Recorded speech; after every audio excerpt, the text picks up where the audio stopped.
这首歌叫《奇异的妇人》。然后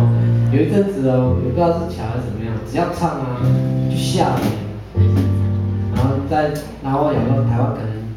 刚刚好吧，可是去日本唱这首歌也下雨，日本人是那种很小心的民族，你知道吗？然后我唱这首歌下雨，我就吓一跳，真的，他说这首歌就是你们奇异的歌嘛，我说这是创作的，所以那个雨刚刚下的也是创作的，不是真的，跟他们开玩笑。然后这首歌也是因为看到播了一个失传很久的一个祭典，叫做奇雨祭。奇雨祭，以前就是这个也是它最后有一个最好玩的地方，就是我觉得很有趣啊，就是阿美族观念里面啊，一直觉得寡妇啊是世界上最可怜的人，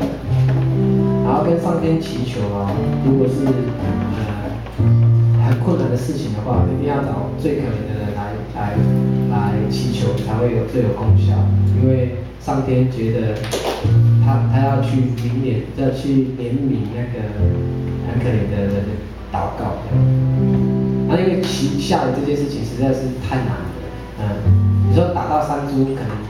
派一个普通的阿姨去祷告可能就有，但是下雨这件事情可能太困难了，所以一定要找部落最可怜的人，那一定是寡妇，最好是她的老公小孩全部死掉的那种。然后由她来开口，就上帝一定会听到的。可是也要这个寡妇愿意开口，万一她开口，她说，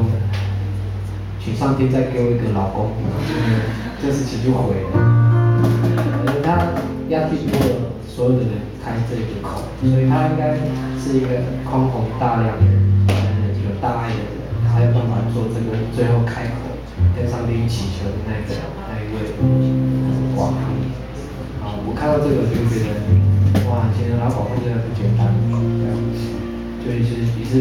也看过，在那时候看到这个失传很久的仪式，我就写了这首歌叫《奇异的妇人》。